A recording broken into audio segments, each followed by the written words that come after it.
Terry Gonnet, quien es director general de ADECO. ¿Qué tal, Terry? Bienvenido. Gracias. Buenas tardes. Pues bueno, cuéntanos cuáles son los principales retos que enfrentan hoy en día las empresas ante las expectativas laborales de iGeneration. Mira, hay que tomar en cuenta que esa gente nació el siglo pasado y está empezando a trabajar desde el 2010. Por lo tanto, el principal reto es el conflicto de generación que existe en las distintas organizaciones, donde se mezcla el baby boomer, la generación X y la generación Y. Claro.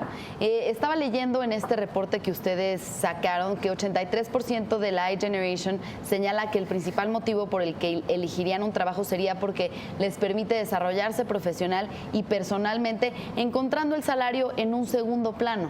Totalmente. Y sobre todo hay otro factor que no hay que olvidar, es la flexibilidad. Hay que pensar que desde el inicio del siglo tenemos una revolución digital y la parte digital, que es lo que permite, es tener mucho más flexibilidad tanto en el lugar donde estás trabajando y cómo estás trabajando.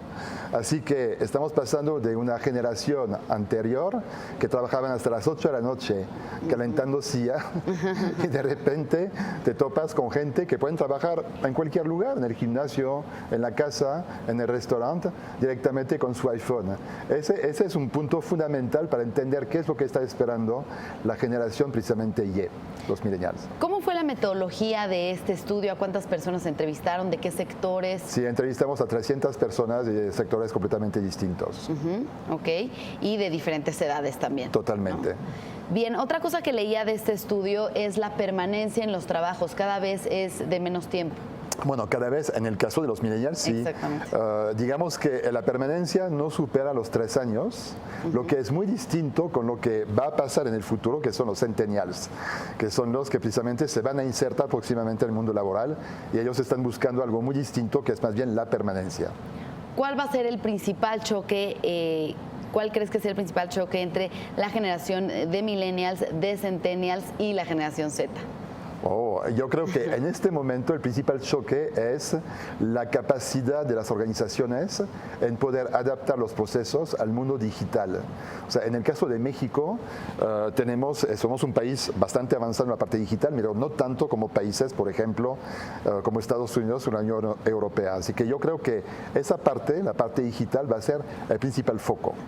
Entonces, digamos que las tecnológicas, el sector tecnológico es el que está más interesado en que estas generaciones como los millennials trabajen con ellos.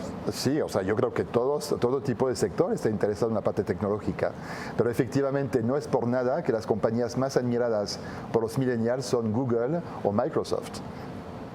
Así es. Y en cuanto al tipo de remuneración, Terry, variable, esta se basa en las prestaciones alternas a un salario. La generación iGeneration considera que los 3 beneficios que más valoran de un trabajo son recibir también capacitación, además de la flexibilidad que nos decías. Absolutamente, sí, totalmente.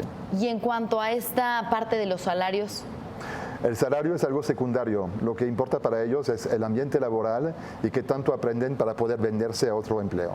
Digamos que no están pensando tanto en el futuro, en esta parte del ahorro, de invertir. Absolutamente, es el momento.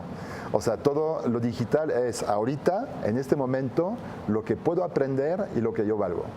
Bien, pues sin duda una gran labor.